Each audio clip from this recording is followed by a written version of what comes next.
up, cucks? It's the hater back again to entertain motherfuckers. Sorry, I haven't put out many videos recently because it's the holidays, and I wanted everyone to enjoy their holidays. You know what I'm saying? And now we're kind of back, motherfuckers, because it's almost the end of the year, almost the end of the decade, you know. And 2020 will be the haters' year, and just like it's gonna be Drew McIntyre's year, and it's gonna be Andrade's año. You know what I'm saying? So, but before we get started with this first video out of many that I'm gonna tape right now for you cucks, I'm not gonna release them all at the same time. Probably, I might do like a time lapse release, just so people get a chance to watch all of them, and so people have something to do tomorrow. You understand what I'm saying? And I might do some of them tomorrow. Who the fuck knows, right? Before we get started, since it's been a few days, let's get to the subscriber shout-outs, right? All right, first of all, we got a new subscriber. Oh, no, we already talked about Chris Wilfong. Welcome again, Chris Wilfong. You know what I'm saying? Who else we got here? Let's see. We have new subscriber. Japanese characters, dash Kim-sama 999, motherfuckers. Welcome, Kim-sama 999. Face Isma Styles. One of my favorite subscribers. He comments on a lot of videos. I talk about him all the time. He wants a shout out here sometimes. I talk about you all the time. Face Isma Styles. Maybe it's Face Ima Styles. And that's why the confusion starts. So, yeah, you're cool. New subscriber, Frank Tank. I like that. Quick story. One time when I was a kid in WWE Attitude, the video game, I created a character called Frank the Prank. So there you have it, Frank Tank. Thanks for reminding me of that. New subscriber, Ramadan Albi. Welcome, Ramadan. What else we got here? I think that's it. Nope, that's not it. New subscriber, Super Saint fan, who dat? Go Saints. You know, I've always liked the Saints. Maybe that's going to be my new team, the Saints. I'm looking for a new team. So it's going to have to be the Saints. You know, they're doing good this year. I tend to pick teams that do good. You know what I'm saying? New subscriber, last guy, DJ Personal. Welcome, motherfuckers. And there was another guy that, let me see if I can find him here in the what's it called? In the some bitch, in the notifications. There it is. Mr. Nobody. Mr. Nobody says, yo, can you shout out the kid, bro? Hashtag solid subber. Shout out to Mr. Nobody. You know, I've seen him talk here and there. There was another guy too. I see if I can find him real fast before we get started up in this bitch. You know what I'm saying?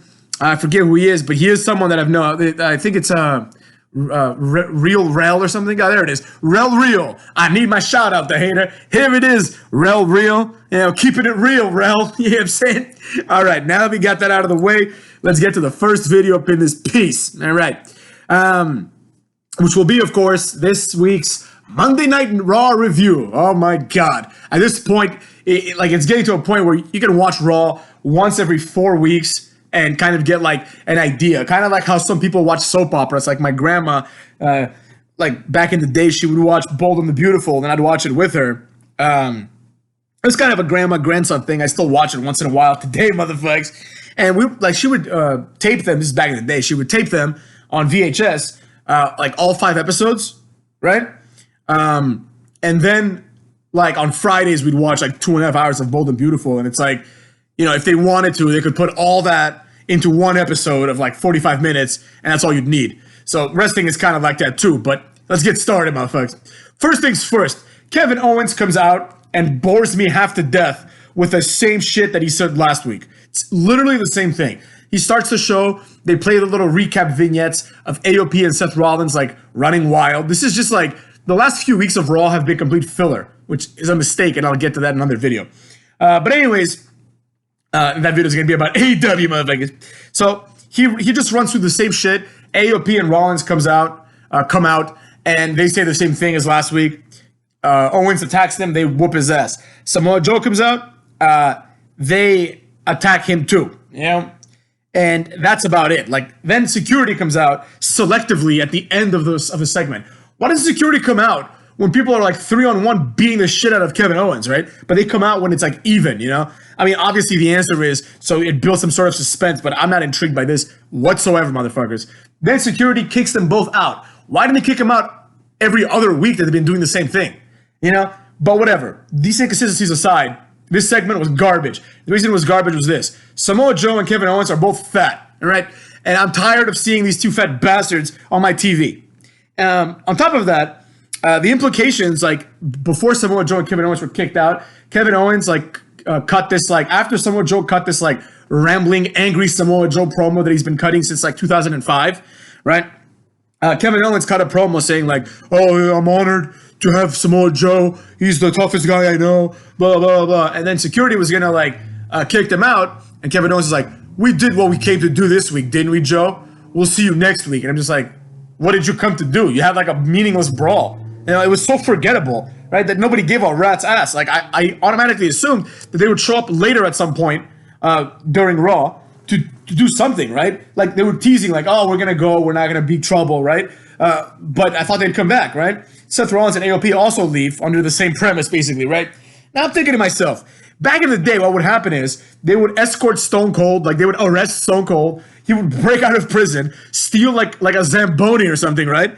And then like enter the arena and like beat the shit out of like Vince McMahon and get arrested again, you know? But these guys just left and left it at that. Like, what was the like? If this segment didn't happen, it would be the same thing, as if it actually did happen. You understand what I'm saying? Like nothing was added to this, nothing cool came from this, nothing was furthered. Right? It's just like last week, AOP and Seth Rollins beat the shit out of Owens and Samoa Joe, and this week they got their revenge a little bit. Whatever, who gives a fuck?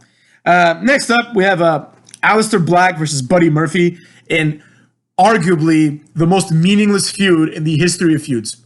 This was just horrible, man. This is just like the match itself was all right. I'm not going to sit here and say the match was like totally horrible, right? But like, if I'm being honest, I wasn't paying much attention to it. But it like, how can you get behind this? You know, how can you get behind this garbage?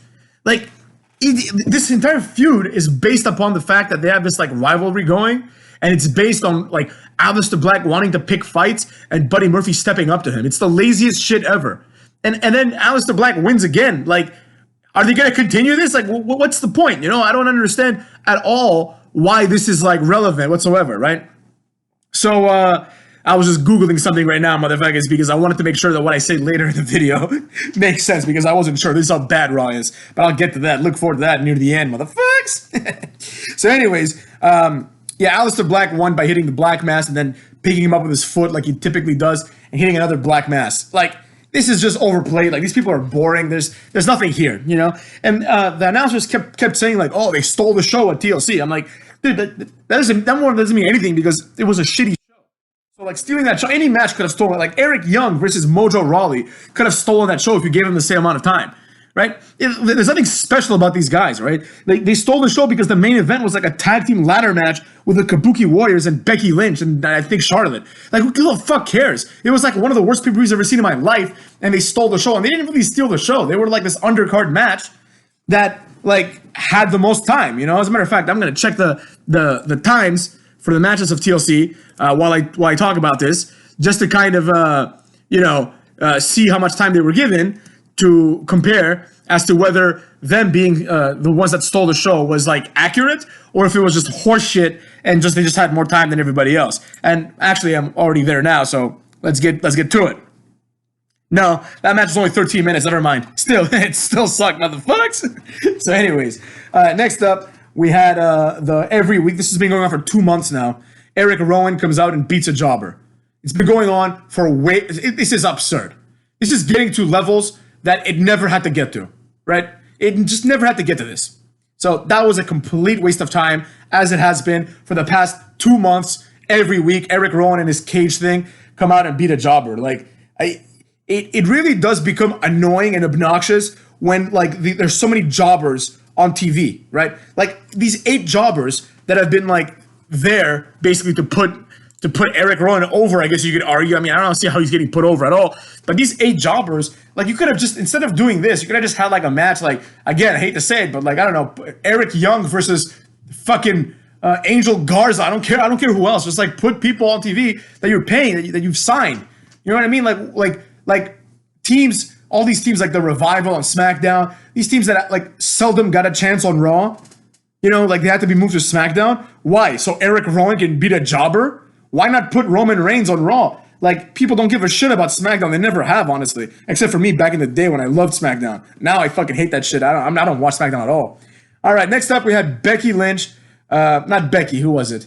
Charlotte I wrote Becky in my little notes just to remind me what happened. Charlotte beat Natalya in a very long throwaway match. I think I skipped the promo, but I think Charlotte declared herself an entrant in the Royal Rumble. Like, just by doing that, this match becomes meaningless because sure as shit, Natalya's going to be there too. So who gives a rat's ass who wins this match? Like, Royal Rumble is coming up relatively soon. So why don't they just start the hype by doing, like, I don't know, some sort of like series, like a league type system, right? Where, you know, like with like a point system, like you know, like I'm not saying put a lot of effort into it, but some kind of tournament type situation where the winner becomes entrant number 30, right? To like give meaning to these matches. Like there's no meaning to these matches whatsoever. Back in the day, you would have these throwaway like Royal Rumble qualifiers, which was ridiculous because you have 30 people on your roster. Like, why would you have to qualify for the Rumble? Like, I mean, that's when they had like smaller, better rosters. Now they have like rosters of like 100 people. They definitely should have some sort of qualifying matches just to kind of see like, and that, imagine the hype that would build, right? Imagine if people like Daniel Bryan and Roman Reigns had to win qualifying matches to be in the Rumble. Sure, you would know that Roman Reigns would beat like Tozawa and Drew Gulak, obviously, right? But it would give some credence. And in those like matches that you'd have over like the period of a month, you could have like one situation, you'd have to, right? Because you'd have to have some jobbers in the Rumble, but it could be a good way to set up a push for someone. You know, instead of waiting for the Andre the Giant Battle Royal to pretend to give someone a push, right? The jobber Battle Royal, just have a scenario, you know what I mean? Where like, I don't know, say you have a triple threat match, winner goes on to qualify for the Rumble, and you have like, I don't know, Drew McIntyre versus like Tozawa versus like Lindsay Dorado, right? And somehow Lindsay Dorado wins, and Drew McIntyre is left out of the Rumble, and Lindsay Dorado makes it in, right? Then people can be like, oh, Lindsay Dorado, that's kind of cool, right? Like for like a day, right? And then you just keep pushing Lindsay Dorado a little bit, and maybe that leads to something. You know, they have to think about these things. Nothing is important in wrestling unless it has inherent meaning behind it. And that's the theme of this episode and the last few episodes of Raw and all episodes of AEW. Nothing means nothing, right? Like it means nothing that has happened on AEW means anything. Like there's a video coming for that. Like, and that's going to be, I'm going to go off on those some bitches. You know what I'm saying? Anyways, this match was too long and a throwaway match, and I didn't give a rat's ass about it, if I'm being honest. So, yeah, let's move on. Let's hopefully just move on from this. I feel like I'm missing something here. That could be. And my notes are not complete because I only wrote like 5 words per match. Next, we have the OC coming out. I like the OC. OC's cool, you know? Like I've always said good things about the OC. AJ Styles, one of the best wrestlers in the world. Honestly, one of the best wrestlers of all time. Like the frequency with which AJ Styles botches is like very low considering the things that he does. He's consistent. And now, I don't care what people say, bro, he sucks on the mic. Yeah, he sucked on the mic in TNA when he was like, you know, having to go on the mic against like Kurt Angle and Christian Cage and like Kevin Nash and fucking, who else was good back then? To a degree, Sting, even Jeff Jarrett. Like there was people that were like really good at Bubba Ray. Like there's people in TNA that were really good on the mic. So AJ Styles didn't feel like he was good on the mic. You know, like Ric Flair, all these people, right? Jay Lethal, people that were actually pretty good on the mic. But in the current landscape of Raw, AJ Styles is one of the best guys on the mic. I can't believe I'm saying it, right? Like, who's better? Like, honestly, who's better than him on the mic? Who? I can't think of anybody like that we saw tonight on Raw. Who? If you have any ideas, put them down in the comments, man, so we can talk about that shit. I can't think of anybody. Like, obviously, like John Cena's better. Rollins is not better by any metric, right? Like Daniel Bryan's not better, really, right? Like, there's so many people that are just like they're not good at all in cutting promos. So, you know, it didn't make any sense to me that like this whole rhetoric of AJ Styles sucks. But OC comes out and they get interrupted by the Street Profits. This became a throwaway match between the Street Profits and Gallows and Anderson. Gallows and HK, hot car, motherfuckers. Because like after the Street Profits won with their tag finish, which is like the Sky High by what's his face, Dawkins, right? Dawkins, and then the Frog Splash by. Like after that, we learned that next week it's going to be a triple threat tag match between these two teams and the Viking Raiders for the Raw titles. I expect OC to win that one, but it's just like think about that. Like, why have this match at all? Like, especially if you want the OC to become the champs, right? Why bury them 1 week before? It sure as shit is not going to be the Street Profits as tag champs. That makes no sense. Who cares about the Street Profits? So there you have it, you know? it's something that, like, to me, honestly, it just made no sense. Like, you had the Street Profits beat fucking the OC, like, after they make the point that they've already beaten the OC, and AJ Styles says they're lucky in doing that. And now Montez Ford and Angelo Dawkins are like, yo, like, they have a legit claim at the title. And despite the fact that they lost, the OC still gets a title shot. Like, at least if you're gonna do this kind of bullshit, at least set it in stone. Just be like, next week it's gonna be the OC versus Viking Raiders, and then have Street Profits beat the OC and inject themselves in the match. Because what I anticipate happening is Gallows and Anderson are gonna hit the Magic Killer on Montez Ford and pin him. You know what I mean?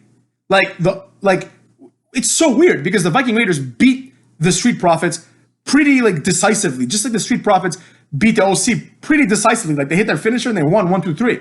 So I don't even know what to say about this. Like, it's not interesting at all. The tag team titles mean absolutely fuck all, man. I remember back in the day, it was a big deal. Like when Jeff Hardy and Matt Hardy were feuding with Edge and Christian, and then Edge and Christian started dressing up as Los Conquistadors. That was fucking awesome. Like, it was like the titles meant something. So you're like, oh, well, who are the Conquistadors? Like, I don't give a fuck anymore, right? At some point in the match, we had a Liv Morgan vignette. I'll get to that later. To the rest of it later. But the Liv Morgan vignette was just like her taking a bath, being like, oh, like I would react angrily back in my past, but now someone made me different. I am now different. So I'm like, all right, what the fuck? Is she gonna debut as a goth or something? I don't know. That's what people were thinking, right? She's gonna have like a Rosemary type presence gimmick, but it is what it is. We'll get back to that up in this bitch. Next, we had Randy Orton comes out. This segment was great. I really enjoyed this segment. Orton comes out with crutches.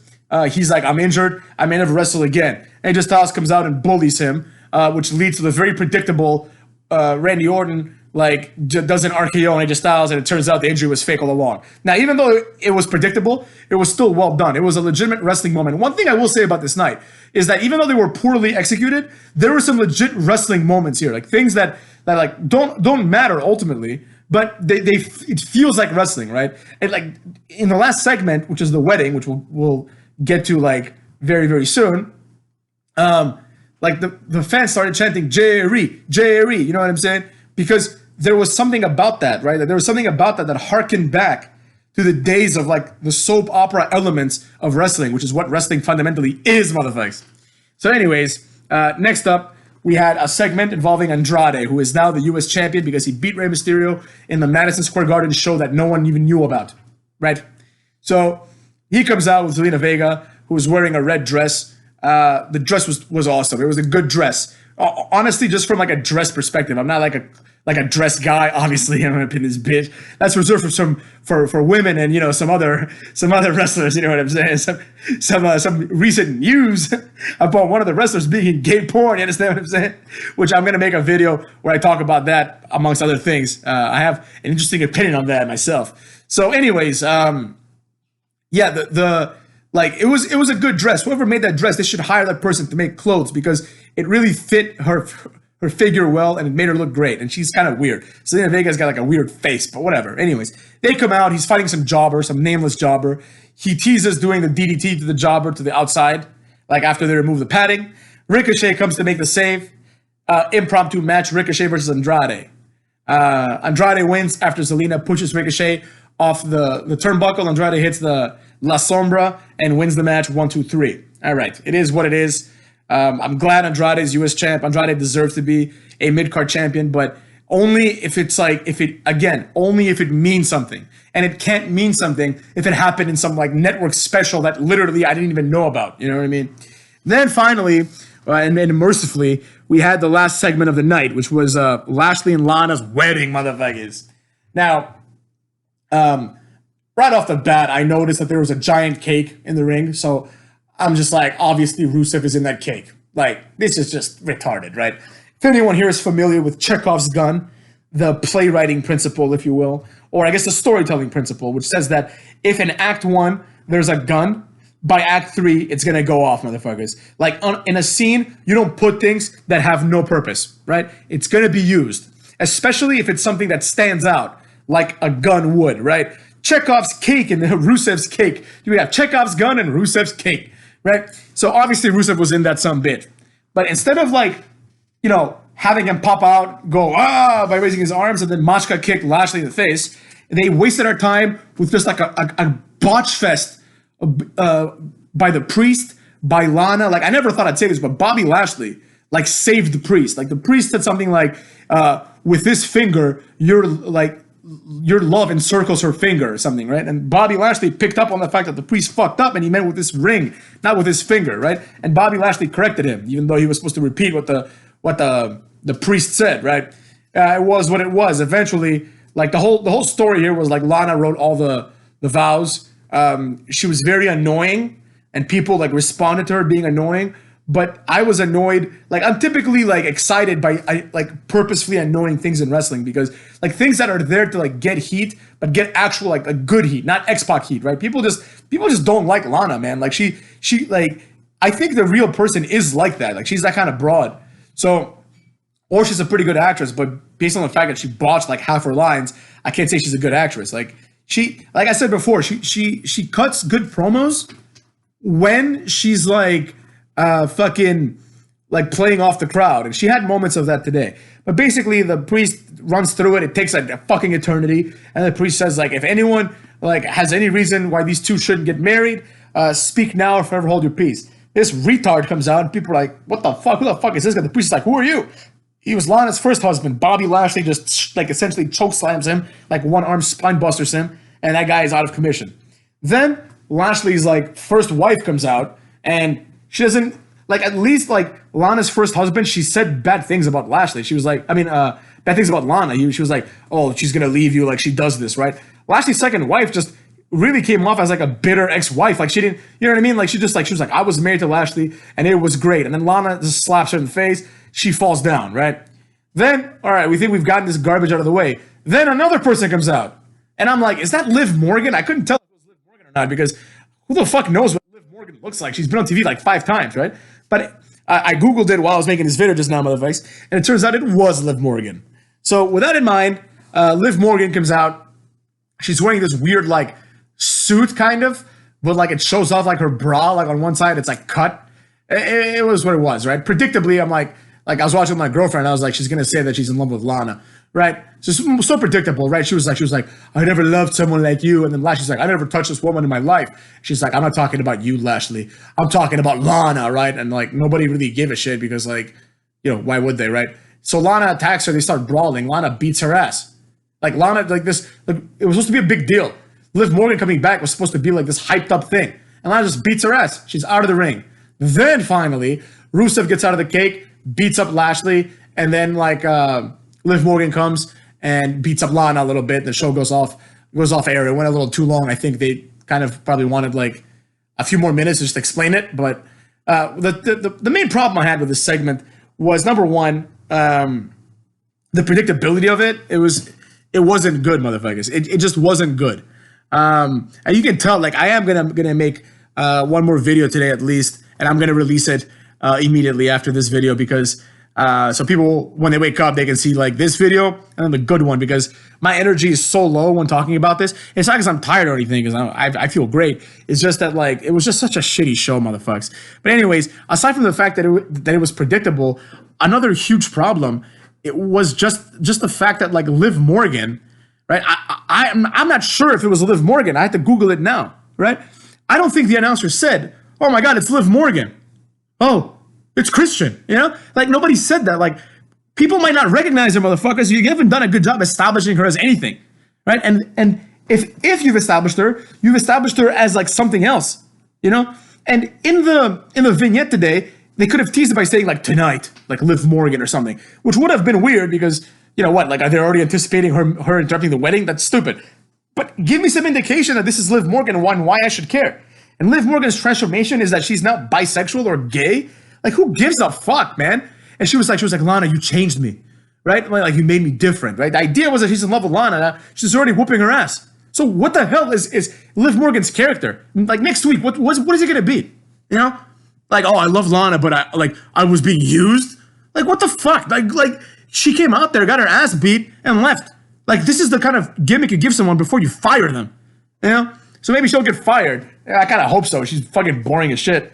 So that segment was complete garbage, as was this Raw. Now I'm going to make a video. I don't know what I'm going to call the next video, but I'm going to make a video that talks about fucking just general things, some general principles. It's going to be mostly about AEW, but I'm going to talk a little bit about the hot topic issue that everyone's talking about. Lars Sullivan, motherfuckers, Lars Sullivan. So I'll just not to be confused with my boy Lars Henry, who is a cool cat. Lars Sullivan, I don't know. I have opinions on him, and I'm going to let you guys know next video, which I will be filming right now, and you will see the tonal shift of my my attitude as it pertains to the other things I'm going to talk about, motherfuckers. All right.